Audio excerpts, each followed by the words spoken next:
Wow. Tell everybody, guess who's back with us today? What's good? Welcome to Let's Talk with Stanley Doucette. I am he, and I have my sister back with us from last week. Listen, this is Violence to Victory Part 2.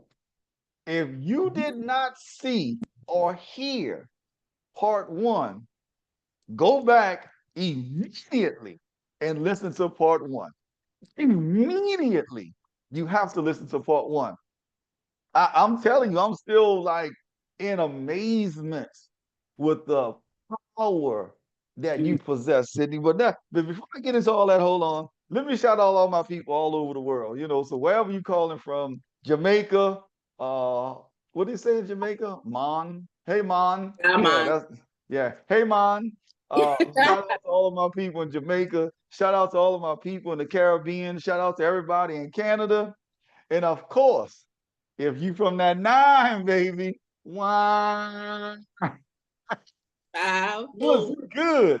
How's everybody doing? I hope everybody's having an amazing day. Listen, I have to get right into this.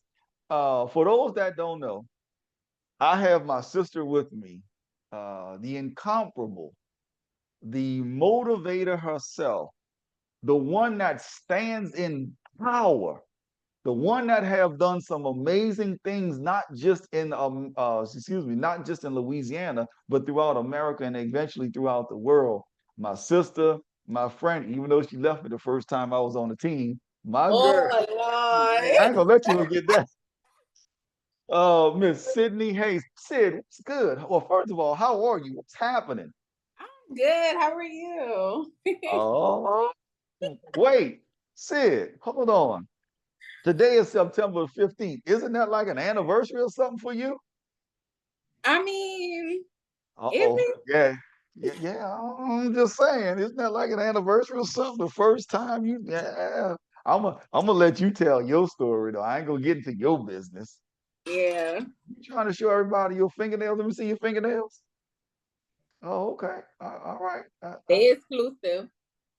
You exclusive now. Uh-huh. Mm-hmm. Oh, okay. I'm just glad to know How you. much I pay for these nails? Yes. Oh, the exclusive. Huh? I grew my own. See? I tried that, but I bite my nails. I can't. I have to keep them done because if not, I'm not gonna have them. Oh, you can't bite your fingernails. Put something on there so you don't bite them. That's why I keep my nails done. Mm. Discipline, discipline. Why aren't you in the military? Discipline, discipline. When I get nervous, I start biting my nails. Oh, all right, all right. So for those that don't know, we had an amazing conversation last week, and it Mm-hmm. went into some amazing details and some power behind your story. So Mm-hmm. I don't even remember where we left off. I was just like, you coming back next week. We got to do part two. So Yeah. let me ask this a good, just for those that are listening and are catching up for the first time, you mind kind of giving like a little overview or recap of where we were so we can catch them up, and then we'll go into this second part.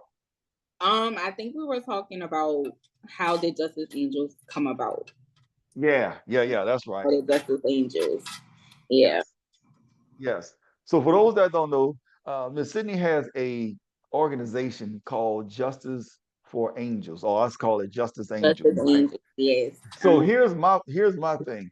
When you start saying justice, I start thinking about like the Justice League. Y'all swoop in and do some stuff, make it happen, and then you swoop on out. So do you mind Yeah. like kind of sharing like how did you get to Justice League, and then let's get into about Justice League. Oh, excuse me, Oh, Justice League. Justice Angels. So, Justice Angels originated in 2022. Okay. Before I created Justice Angels, what really fueled me to create Justice Angels was the loss of the individual that I was dating at the time. Yes, yes. So, just to give a little recap, there Hmm. was this guy that I was dating. I had known him since high school, and then it was like right before COVID, we had reconnected. We reconnected, and I was like, "Oh yeah, Lord, this the one." Like this big. He was attentive. He was caring. He was protective, which was the biggest thing for me because I had just came from not being protected in a relationship. That's So right. protective of me and to me, it really was like brownie points for me. And had also that we talked about God all the time. And I was just like, I love to be able to have real conversations with him, whether it was about family or God or just anything in general. Mm-hmm. So we started dating, our relationship grew closer and closer. And then he ended up losing his life on June 26th. Oh no. And he lost his life to gun violence. Before he was killed, though, it was like those little things that now when I think back on it, it's like, okay, maybe God was trying to prepare me, maybe he wasn't. Because I remember like some instances, and I never talked about this before, so you're gonna get exclusive. Exclusive, baby. Ding, ding, ding, ding. Ring the bell. We got the exclusive. Forget CNN, baby. This is Let's Talk. Listen, so I remember right before he passed, I had got a brand new iPhone. That was when the iPhone 16 came out. I think it was like blue. Not the 16. Okay. I think it was maybe like the 15 or the 14. And it was blue. And he was like, okay, I'm gonna get a new iPhone too. I said, okay, cool, get the blue one so we can match. So he played it off like he wasn't getting the blue one, but I had ended up getting like the double pack of screen protectors and cases from Amazon. So when I went to go put his screen protector on his phone, I gave it back to him, and I remember he gave me his old case to his phone, and he was like, keep this to remember me by. And my crazy self, I was like, what, you about to die or something? Like, why I need to keep this to remember you by? Right. So, like, after he passed, I thought about that, and I was like, dang, I wonder, like, if he knew, like, his end of time was coming soon. So he was like, he laughed it off. He was like, no, I'm not about to die. Just keep it to remember me by. And I was like, okay. So the week that he did pass, he was by me the entire week. And just so happened I was teleworking from work. I was teleworking at home. And so it was kind of weird to me because usually I'll see him maybe at the most 3 times out the week because, he was busy and I was busy. So for him to spend the whole week with me, I questioned it at first, I'm not gonna lie, because I was just like, like what's going on? Like, I ain't ever get to see you all 5 days of the week. But we literally spent that time together and just kind of enjoyed each other's company. And I remember for my birthday, he asked me what I wanted, and I said I wanted a bouquet of roses with 100s around them. So and I was like, I want blue roses. So I remember he went looking for blue ones because I love blue at that time. One of the things I do that I realize now, when people that are close to me pass, I kind of take on their favorite color, their persona. So I had ended up losing my teacher, who was like a mother figure to me, somebody I was really, really close to. And that was like a really big loss for me. And her color was blue. So everything I had during that time was blue. My car was blue. I just love blue. And I felt like it was a memory of her. So I told him I want the blue roses. He couldn't find the blue roses, but he did give me the 100s. So I remember I kept one, and I have it to this day. I never spent a $100 bill. I kept 100. And before he had left for the day, I see sign it for me because he was a rapper. And I was like, I want your autograph, your first autograph. And he was like, I'm going to do it when I get back. Him getting back never happened. So, the last week he was here, we had ended up getting into an argument about something that was like really, really petty. I feel like because we never argued about that. But if I could be completely honest with you, I felt a dark cloud over me. And I didn't know what it was. I didn't know what was going on. Like, I just didn't know. We were supposed to go to the movie the day before he passed away. And we didn't go because, of course, we had got into it. And I just remember I kept texting, kept calling, kept texting, kept calling, because I was still mad, reeling off, the argument that we had, but I also wanted to talk to him. So I remember I was in the 9th ward, and the time that I was in the 9th ward was the same time that he had got killed. But I just remember I felt like so sad, like I just started crying out the blue. I was actually at a restaurant getting something to eat. Mind you, I'm texting, he's still not responding, still not picking up or anything. So I got back home, and I remember that's when, was it the BET Awards? No, it was Versus. It was Bow Wow versus Soulja Boy. Okay. No, I'm lying. It was the BET Awards, because BET Bruno Mars was okay. singing "Leave the Door Open." So when he was singing "Leave the Door Open," like, that's my bad. I'm gonna leave the door open. So I text them and I'm calling and I'm like, what is going on? Where are you at? Like, let's fix whatever we had got into it about. And he didn't respond. Call the phone, didn't respond. So at this point, I'm starting to get worried. I'm like, what's going on? Right. But usually when I would see that there was a shooting in the city in around the areas that I knew he was around, I would send it to him, and he would call me back, FaceTime me back, or text me back and be like, well, he'll text me first and be like, I'm good. Then he'll FaceTime me to show me that he's, like that. Right. I did it that same day, because I got the alert that there was a shooting in the 9th ward. Sent this home, didn't get no response. So at this point, I'm like, what's going on? I'm nervous. So I remembered I was able to access my Instagram. Now, mind you, I'm in school during this time for my degree in criminal justice. So I had took a break from Instagram, took a break from Twitter, everything. So I logged back onto Instagram, and that was the first thing that I saw, like people posting pictures of him. When I tell you I broke down, I just remember screaming, like, wow. Screaming. I had called my supervisor, because at the time I had a friend that knew of him, was always around, but for some reason we had kind of fell off a little bit. That's the only person I wanted to talk to at that time. So I called my supervisor and I asked for her number, and I called her, and we both sat on the phone and just cried. Like, oh man, it was horrible. Wow. That was the worst feeling in my life. And I don't know, like, I just, yeah. I didn't have no words after that. So I knew of his family, but we had the conversation about meeting families, and due to personal issues with his family and personal issues with mine, we was just like, we just gonna enjoy each other and not really worry about all that. So I didn't get the chance to go to his funeral or to say goodbye. But before that, in the midst of all that, after him passing, I had to plan my mother's 50th surprise party. So the day of his funeral, I remember I'm running around.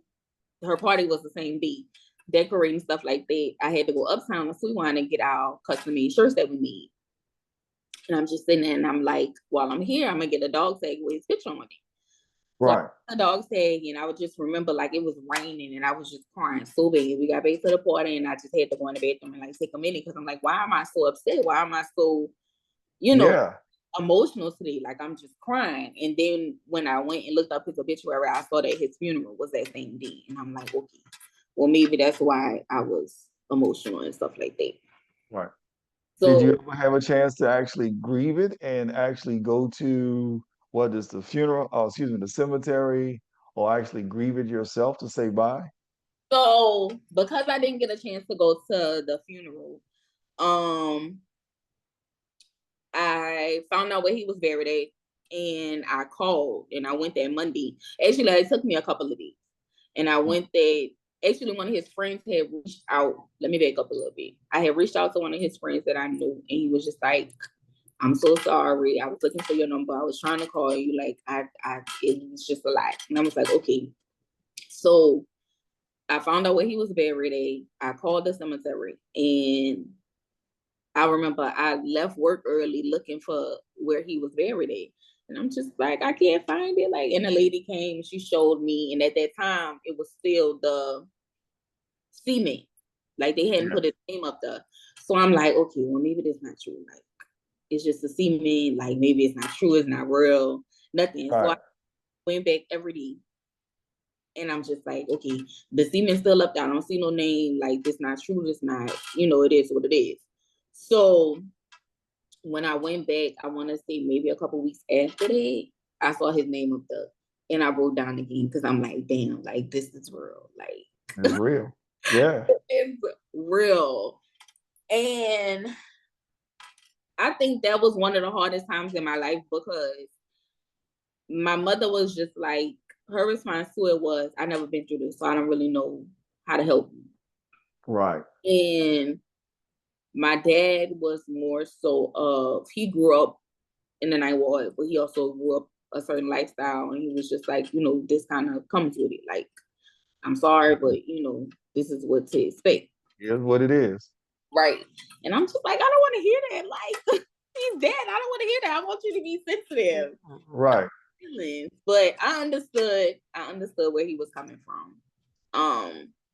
So after that, I just remember the one thing that kept me going was having vivid dreams. Like, I would have vivid.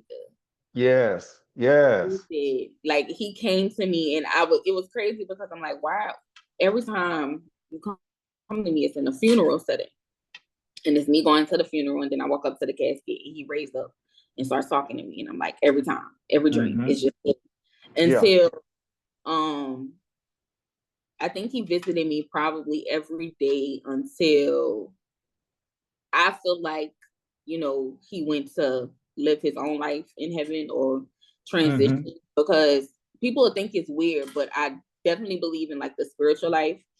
And absolutely, the dreams were so vivid that the last dream I had, it was at the cemetery. Okay. And he got in the car. And when he got in my car, I could see like him starting to fade away. Like, I could see his body start to break down. And it's like, I wish I would have did this. I wish, because at the time I was moving to Texas. He was like, I wish I would have come to Texas with you. I'm sorry, this and that. But that was kind of like the last dream. And then after that, dreams after, it was like glimpse of him. Glimpse of him here, glimpse of him there, And it's crazy because he comes to visit me every year on my birthday. Because he know, like, my birthday was really important to me. So every year on my birthday, I have a dream about him. Like, when's your birthday? May 5th. Oh. The best birthday, Cinco de Mayo. I'm a Taurus. No, y'all missed my birthday last week. I still take donations though. I take after birthday donations. Okay, come on through. But go ahead. I'm sorry. So every year on my birthday, I do have a dream about him, which warms my heart because I'm just like, okay, he still comes and visits me on my birthday. But the crazy part is, me going to the cemetery every day, I started having dreams about other people. So I started having dreams about my grandparents that passed. I wasn't able to go to neither one of their funerals because I was going through some stuff in the military and I just wasn't able to go. Right. Like, why are they popping in my dreams? Like, I'm confused. Come to find out, they're buried in the same cemetery. Literally right behind him. So I'm just like, that is crazy. Like, I never expected it. Never thought about it. Never put two and two together. So I want to say maybe right at the 6-month mark, I was helping my grandmother a lot because my great grandmother had just transitioned and she was helping my grandfather, and I would go over to help her. So we were cleaning out my great grandmother's house, and the lady from across the street had came over and she was like, "Hey, I see you got a flower pot. Can I have it or whatever?" And I was like, "Well, my grandma just, walked down the street, the night ward family. Yeah. Across the street, right at the street. Right. Like, my grandma just went down there to feed my grandpa. So when she come back, I'm pretty sure she'll let you have it. I don't see no issue with it because we're giving away all this stuff anyway." And so she was like, "Oh, okay." And she was like, "Well, how you doing?" And that was like the first time somebody asked me how I was doing. Ooh. I broke down. Yeah. I broke down. I was like, my boyfriend just got killed. I don't know what's going on. Like, and all she did was hug me. And then she was like, "Wait, the guy you talking about, what's his name?" And I told her, and she was like, where you got killed at? And I was like, the night boy, so and so, wherever it was. And she was like, what's his mama name? And I told her, and she was like, girl, that is my first cousin son. What you say? What? I was like, Wow. and then I started thinking about it. I was like, our thing was flowers. So I felt like he kind of sent her to help me because I didn't have no support. To ask for the flower pot to show, like, you know, that was his way Yeah. of giving me support. Because after that, we've been tight ever since. Like, Ace Hmm. Boone Coons, I love Mama Trina to death. You may or may not know her. But her son actually passed away in the night board the same way. Wow. Passed away. Wow. Well, similarities, not exactly the same, but Yeah, I know what you her mean. son passed away. Similar. I think it had been like maybe 15 or 10 years to the date or whatever. Okay. And she was like, I remember him being a little boy at my son's funeral. Like, I remember it all. So Yeah. today, she was like my saving grace. She was my Hmm. support system. She understood. She was there for me. And Right. she was like, I've done this, and this. Like, I understand. I know. And I'm like, okay, now I got some support. Now I could kind of Let go. this thing, walk through it, because I ain't Yeah. know what to turn, go, nothing. I have in the 50 grief groups. Every time I was talking, I felt like the people was looking at me like I'm crazy, like they don't never think this, like they ain't going through this. And I'm just like, Yes. Yes. I ain't got nobody to talk to. Right. So after Wow. that, I'm speechless, but I'm intrigued, but I'm speechless. So then we get to Justice Angels. then we get the Justice Angels. So I had talked to Mama Trina, and one of the organizations in New Orleans, I'm not going to name, but when I was looking for an outlet, Yeah. I called them. And the first thing the lady said was, you know, we're confidential. No one's going to know you're coming to us. No one's going to know we're here. But then by the end of the call, you telling me that his mama go down. I'm just, it's not confidential. Like, No. I really don't trust y'all. Like, what's going on? And also they only catered, majority of them only catered to like immediate family. It's just like, okay, so what about the girlfriend, boyfriends, friends, cousins? Exactly. Like, what about us? Like, we ain't got no outlet. So, and Right. we're hurting too. I understand immediate family, but we're hurting as well. That's right. So I told Mama Trina, I was like, I want to, you know, create something for the people like us, because Mm-hmm. Right. I don't see it. By the grace of God, I did find a good grief group afterwards, but when Okay. I'm in the midst of looking, I did. Yeah. I was like, I'm just going to create what I'm looking for because I can't find it. Right. I created Justice Angels, and it really, I said it, but I didn't put it into action until my grandfather passed away. So my grandfather passed away August 9th. Okay. Planning his funeral, my dad called me and told me that my other grandfather passed away August 12th. Oh wow. So Okay. now both of my grandfathers then passed away. Their funeral on the same day. I can only go to one. Only one. So I'm like, Only one. God, like, ain't no way this is happening right now. Yeah. But before that, when it was still in the city of New Orleans, because at this point, my grandfather that passed away first, he was in Texas. I remember it was one night I had drove down because I was still coming back and forth from Texas to New Orleans. I had drove down, and I was just in so much of my grief because I hadn't met Mama Trina yet. Right. Found her out. I was just sitting in it. And I went to the cemetery. I kid you not, it was 8 o'clock at night. Dark. Ain't no lights in the cemetery. I went to the cemetery. He's in the mausoleum. Turned my flashlight on, walked to the mausoleum. I broke down. And I think I probably stayed there for a couple hours. And then I got to my car and I drove to my grandparents' house, and I was just like, God, like, I can't do this no. Like, just take me, Lord. Like, ain't no way. Like, I can't fathom dealing with this. So just take me, Lord. And I remember I prayed and I cried, and I was just like, if it's meant for me to go, just let me go. And if not, then I promise I'm gonna give. I'll serve you. Yeah, I'll serve you every day. I literally said, kid you not, I said, if it's not meant for me to go, I promise once I wake up every day, I'ma serve you until I can't serve you no more. And then when I Right. woke up the next morning, it was my birthday. And I had just had a dream about him. And I was like, okay, God, I see you. I see you working. Yeah. So because at Keep that point, working. I had stopped going to church. I was mad at God. Didn't want to talk. Absolutely. I understand that. I I know was you want to over talk to it. nobody. Didn't want Yeah. to Yeah. Yeah. talk. Didn't want to talk. And I've always been raised in church. So Uh-huh. my foundation was the church. And for me to be that broken to where I felt like I couldn't turn to the church, I was like, So after that, I promised myself, like, I was going to spend the rest of my days serving God and helping others. And I was like, okay, Justice Angels.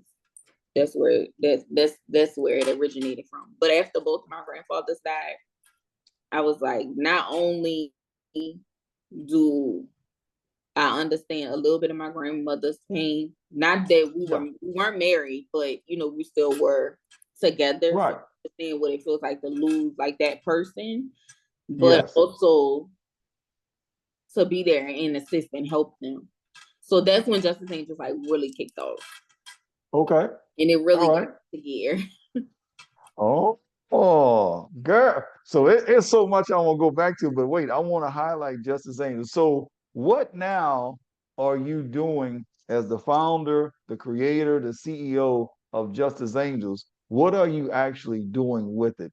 How is Justice Angels helping other individuals? So my organization is for everyone. I don't discriminate. I'm open to any and everyone that needs assistance. I do offer virtual grief sessions. So like if you need help navigating through your grief, if you lost a loved one, it's a few people that I have that I am helping at the moment. So I do sessions with them. We talk about what they're going through. I do checkups throughout months, years, weeks. If I ain't hear from you, hey, what's going on? Like, are you okay? Making sure you're good. Yeah. I do pay for police escorts for funerals, and I'll give assistance to like if you're in the court process, if you lost a loved one and an individual is going to trial for killing your loved one, I'll give you a ride to the courthouse or be there for emotional support. Kind of what victims advocate do, but I do not have the position of a victims advocate or the credentials of a Right. victims advocate. So I'm kind of just like doing it on my own because I feel like we need people that really could relate. Yeah. Yeah. Yeah. Yeah. Like Now, yeah. Now, are you only doing it on I'll say murders, or are you doing it on no, like anyone. special victims? And when I mean special victims, rapes and that type of stuff? Or what's the parameters? Anyone a grief. I feel like grief could be anything. Grief could be my Okay. marriage. Grief could be my pet. Grief could be a friendship, relationship, anything that you are grieving. I'm here to help and support the best way that I can. Okay. All right. So what are you doing in terms of funding? Are you soliciting funds? Are you asking for funds? I mean, I know you got paper, but are you just bankrolling this yourself? I mean, holla at your boy. What like what could the family do? Justice Angels is self-funding. I just started this year because I did have tables set up for Crime Victims Week at the different events that the sheriff's departments have. So I did print out like, how you could assist, donate to Justice Angels.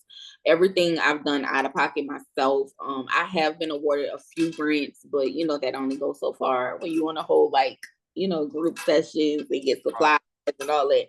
So I do apply for grants majority of the time, and then it's self-funded unless I receive a donation. Now, me and another young lady, she has a grief support group as well. She lost her brother, and she assists mainly kids. Well, she assists everyone, but I believe her roster is mainly kids. I do kids and adults. We put on a gun violence awareness event at the Tremason, I want to say about a year ago, and we got a lot of donations. We got a lot of love and a lot of support with that. We had individuals come out and speak to their grief. And then we also gave away a few things. So it was really productive. So you doing it again this year? You making it an annual event, or you just gonna make it a one-time event? So it was supposed to be an annual event. I'm hoping we could get back to it. It was a little technical difficulty. So once we get back to it, then Yeah, hopefully. we'll talk through it. We don't have to. Yeah, we'll talk through it offline. But so, how can someone that's out there, if you're in Ireland or if you're in South America, how can if they want to, how can they actually donate to Justice Angels? So Justice Angels, I do have a cash app for Justice Angels that I'm using right now. It's $Justice Angels org. And that's specifically what I use for Justice Angels. It's connected to my business account, so all the money goes straight to my business account. Justice Angels org. Org, O-R-G, yes. And that's also Cash. Instagram, Justice Angels org. And I do have a website that I'll send you to pin for Justice Angels. I have what's called a memorial wall. I'm sorry. So if you have a loved one that you've lost, that you want to put on the wall, you can as well. I have a few people on there right now. Okay. Yeah. Okay.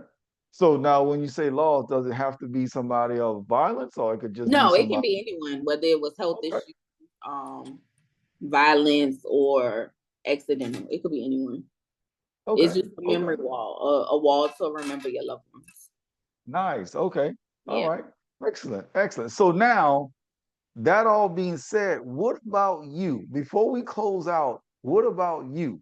Have you actually went to the professional side and talked to some counselors and some individuals from that standpoint to make sure that you're healthy? Yes. So I was attending grief support. I don't think we had it in like the last 2 weeks, but in order to keep myself sane, I had to go to my own separate grief support group and talk through my grief. I'm also in therapy at the moment, so my therapist helps me through my process. Oh, good. I mean, we already know you're crazy, but I'm just thank the They Lord. always say about the night wall people. They always Yeah, you know how it is. You know how it is. They think we crazy already. right. The whole world, all of a sudden after Katrina, the whole world talking about the ninth ward. Like, y'all stop. That'd be the Don't do only thing that. we talk about. That's Yeah, great. don't do that. Don't do that, y'all. Don't do that. Don't do that. Don't do that. Man, this is amazing. So you're okay, right? You're okay. All right. Mm-hmm. So in all of the things that you've talked about, from the violence to the unfortunate thoughts of suicide and just like don't take me, now from your standpoint, talk to the audience. What kind of what no, let me say it this way. What wisdom would you like to leave and share with them so they can receive the powerful wisdom of you from not just talking about it, but also being about it? You went through it, you experienced it, but now you've transitioned to victory. And what does that victory look like? How do we get to that individual that's in domestic violence? How do you get to that individual that lost a loved one? How do you get to Mm-hmm. that individual that's just lost right now? How do we capture them to bring them back to where they need to be? I would definitely say keep God first. Like nothing I've been through, I wouldn't have been able to get through without God. Whether I shied away from him for a little bit and then came back, like he was always my saving grace. Yes. As far as domestic violence, don't be afraid to speak out and tell your story, because a lot of people are going through the same things. They're just scared of being judged, scared of someone not hearing them, scared of the abuser turning it around on them. And then their story gets kind of warm because now it's like a back and forth, and it's not so much of them telling what they've been through. Also, Right. don't be afraid to tell your story, because it could help a lot of people in that situation. But I will also say have sympathy and empathy for those that are grieving, but also going through domestic violence, because a lot of times with grief, people don't know what to say and they say the wrong thing. And when you say Right. the wrong thing, it's just like, and you wonder why, like, oh, I can't talk to her. She grieving. Like, she just lost her son. Or I can't talk to her. Like, her dad is just bad. She grieving, or she mad and angry. And it's not so much that.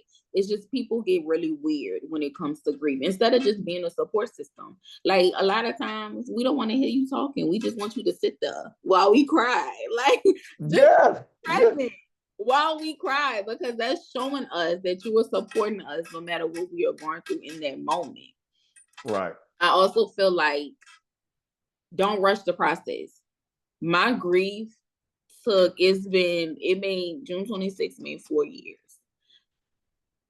I'm kid you not. Before the anniversary, I thought I had lost the purse with $100.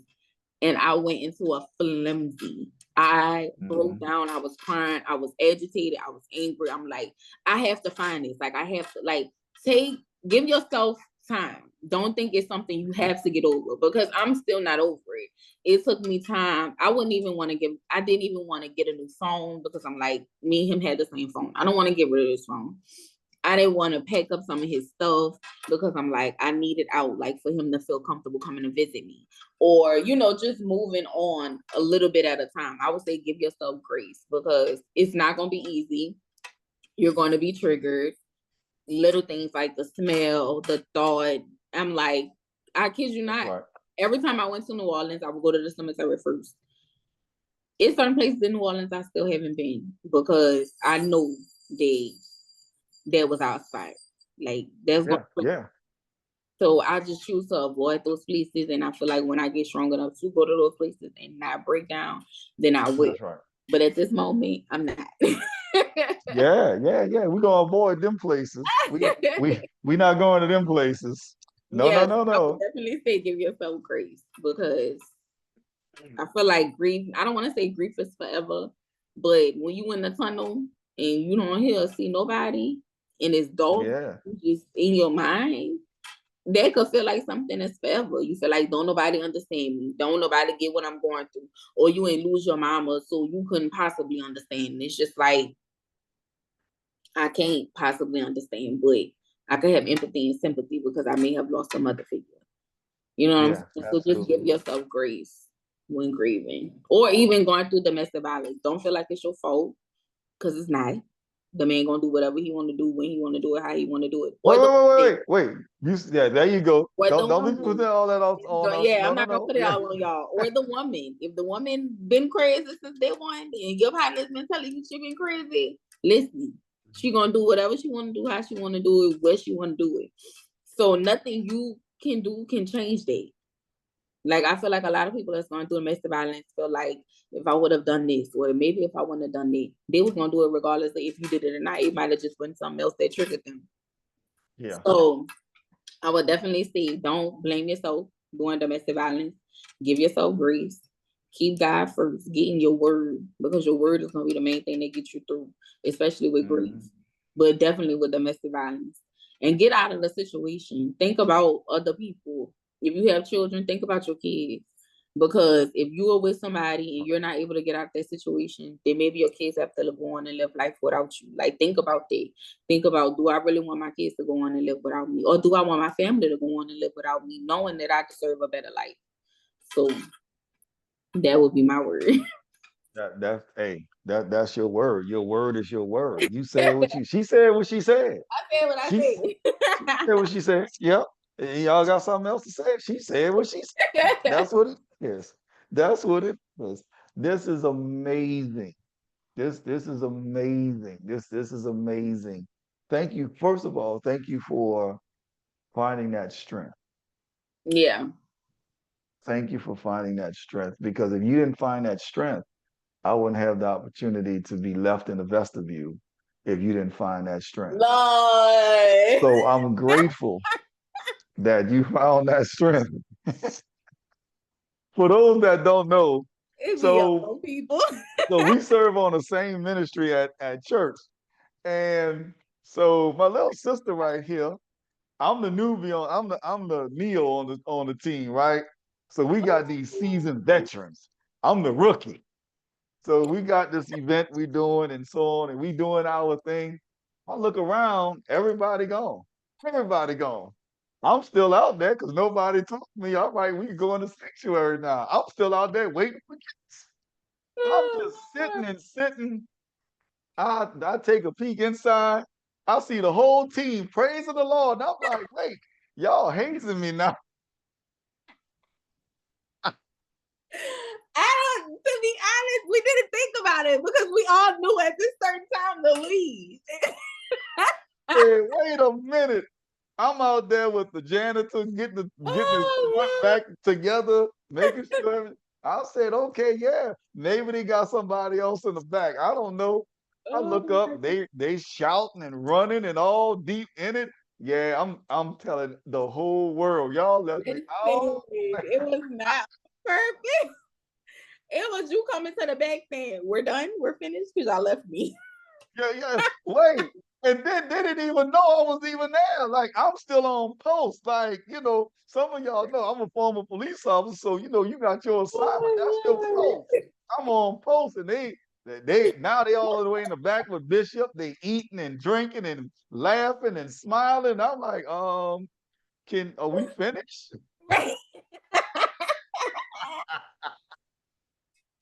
Lord. Boy, Oh, oh, I said I didn't got Hayes today. Lord. We remember though after that we told you. Cause once I got to my seat, I was like, once you came and told me, I said, "Did you tell Santa to leave?" And AB was like, "No." I said, "Did you tell Santa to leave?" She was like, "No." I said, "Oh Lord, we forgot to tell Santa to leave." I know what it is. I know I'm the only guy on the team, but y'all took that's right Listen, though. it was not. It was Uh-huh. Y'all, boy. Listen, family, real talk. If you have an opportunity to donate the yeah. Justice Angels, please. This is I'm not saying y'all have to go give up half your salary. I'm not saying that. But wherever you are, if you have the opportunity to donate to Justice Angels, we doing police escorts, we helping through in the grieving Food delivery. processes, we Yes. doing food delivery. So we want to make sure everybody's taken care of as best we can. The more donations that we are fortunate enough to have, the more that we're able to help so many more people. So if you would kindly consider that to just literally just donate to Justice Angels. It's not going into her pocket. I could assure you that. It's not just going into the wind so she could get some new shoes. No, this is Right. legitimately going into places to help those grieving individuals. And she even said it herself. When you're talking about grieving, she's not just talking about from a domestic violence or a murder, but she's talking about if you got a divorce and you're going through some traumatic times. Hey, she Mm-hmm. got you. If you lost your pet and it's really difficult for you, she got you. What we're talking about is totality of the person, and we want everybody to have at least somebody they can reach out to and be able to go through their grieving process, at least having some people on their side, and that they know that they're literally standing right there with them, so they can continue to carry on. So Yeah. yeah, man, this is good. So again, if you can consider that and give the cash app again, because I want people to just start ringing that ding, ding, ding. I want you to get nervous, be like, where are all these donations coming from? The Cash App is Justice Angels org O-R-G. Justice Angels That's also org, Instagram. Justice Angels org. That's the Cash App. That's the Instagram. So listen, go there, send some donations. No donation is too small. We Yeah. can start with 100, or you can start with $1. No donation is too small. And for my friends out there that got some real money, look, put a comma in it. Send a comma. Send a No, comma. Send a comma. I mean, at least we can help it's a couple not of police. free when you're doing it from yours. Yeah, it's not. So listen, we appreciate you guys. Thank y'all so much. So listen, before we close out, Sid, so last time we didn't get you because this is the first time you on Let's Talk with Stanley Doucette. Uh, You got to shout my people out from Nola. You got to shout my people out. So you ready? I'm ready. You sure you ready? You know how to do the wine. You ready? I'm ready. You sure? All right, I'm gonna do it first. If you mess this up, I promise you, I'm gonna get in the pulpit Sunday. I promise you, next Sunday, I'm gonna get in the pulpit and be like, "Let me tell y'all what this Listen. chick." All Be right, like, you ready? I'm ready. Wow. Really? That's what we got? That's what we have? You know what? No way. I'm calling Bishop right now. Bishop, we need to have a discussion. No. Sister Kiana, we need to have a discussion right now. Listen. My people from the 91 know I love them. The best Mm-hmm. ward in the city. Mm-hmm. All right. So listen, y'all, we're gonna climb on out of here. Sydnee, I appreciate you, sweetie. I really do. Thank Yeah. you so much for all that you've done for people. Even the people that didn't say thank you. Hmm. We thank you from the bottom of our heart for what you've done for so many people. And we thank you even for thanking yourself, relieving yourself, forgiving yourself, and allowing you to continue to build your strength and to continue to move forward. For those that are going through any type of issues or challenges, whether it's thinking about suicide or domestic violence, all of that stuff, reach out. It's not as bad as you're going to think. I promise you, you got a whole bunch of people want to help. You got the Justice Yeah. Angels on alert, and they got their whole legions of people ready to respond to help you. So with Yes. that being said, I appreciate y'all. I'll see y'all next week on Let's Talk with Stanley Doucette. I'm about to climb on out of here. I'm about to see if I can get Sid to give me an after birthday dinner or something. I'm just trying to get something. All right, fam. I'll see y'all next week on Let's Talk with Stanley Doucette. See you later, Sid. We out. Right. Peace.